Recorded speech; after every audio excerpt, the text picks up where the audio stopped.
ಶೆಟ್ಟಿ ಹತ್ಯೆ ಕಳೆದ 2 ವರ್ಷದಿಂದ ಏನು ಕರ್ನಾಟಕದಲ್ಲಿ ಭ್ರಷ್ಟ ಕಾಂಗ್ರೆಸ್ ಸರ್ಕಾರ ಅಧಿಕಾರಕ್ಕೆ ಬಂದಾದ್ಮೇಲೆ ಒಂದು ಕಮ್ಯುನಿಟಿಯನ್ನ ಮೆಚ್ಚುವಂತ ಕೆಲಸಗಳನ್ನ ಮಾಡಿ ಕರ್ನಾಟಕ ರಾಜ್ಯದಲ್ಲಿ ದೇಶ ಪ್ರೇಮಿಗಳನ್ನ ಮತ್ತೆ ಹಿಂದೂ ಪ್ರೇಮಿಗಳನ್ನ ಕೊಲೆ ಮಾಡೋದ್ರ ಮುಖಾಂತರ ಇದರಲ್ಲಿ ಕಾಂಗ್ರೆಸ್ ಸರ್ಕಾರನು ಕೈವಾಡ ಇದೆ ಅಂತೇಳಿ ಸುಮಾರು ಜನಕ್ಕೆ ಮೇಲ್ನೋಟಕ್ಕೆ ಗೊತ್ತಾದಂತ ಸಂದರ್ಭದಲ್ಲಿ ಮತ್ತೆ ವಿಧಾನಸೌಧದಲ್ಲಿ ಪಾಕಿಸ್ತಾನಕ್ಕೆ ಜೈ ಅಂತ ಹೇಳೋದ್ರ ಮುಖಾಂತರ ಇವರು ಯಾರ ಜೊತೆಲಿ ಇದ್ದಾರೆ, ಈ ದೇಶದ ನೆಲ ಜಲ ಪ್ರತಿಯೊಂದನ್ನು ಅನುಭವಿಸಿ ಪಾಕಿಸ್ತಾನ ಏಜೆಂಟ್ಗಳಂತೆ ಈ ಕಾಂಗ್ರೆಸ್ ಸರ್ಕಾರದಲ್ಲಿ ಇರ್ತಕ್ಕಂಥ ಸಚಿವರು ಮತ್ತೆ ರಾಜ್ಯಸಭಾ ಸದಸ್ಯರು ವರ್ತನೆ ಮಾಡ್ತಾ ಇರ್ತಕ್ಕಂಥದನ್ನ ನೋಡಿದ್ರೆ ಮತ್ತೆ ಹಿಂದೂ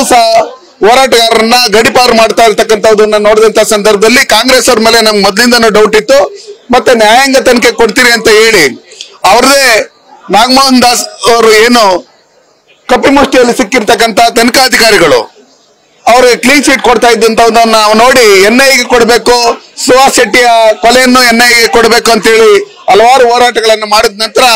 ಇವತ್ತು ಇದರಲ್ಲಿ NIA ಎಂಟ್ರಿ ಕೊಟ್ಟಿರ್ತಕ್ಕಂಥದ್ದು ನಾವು ಎಲ್ಲ ಸ್ವಾಗತ ಮಾಡ್ತಾ ಇದ್ದೀರಿ. ಇದಕ್ಕೆ ಸಹಕರಿಸಿದಂತ ಎಲ್ಲಾ ಸಂಘಟಕರು, ಹೋರಾಟಗಾರರಿಗೂ ಮತ್ತೆ ಮಾಧ್ಯಮ ಮಿತ್ರರಿಗೂ ನಾನು ಧನ್ಯವಾದಗಳನ್ನು ಹೇಳ್ತಾ ಇದ್ದೀನಿ. ನ್ಯೂಸ್ ಫಸ್ಟ್ ನಿರ್ಭೀತಿಯಿಂದ ನಿಮ್ಮ ಪರವಾಗಿ.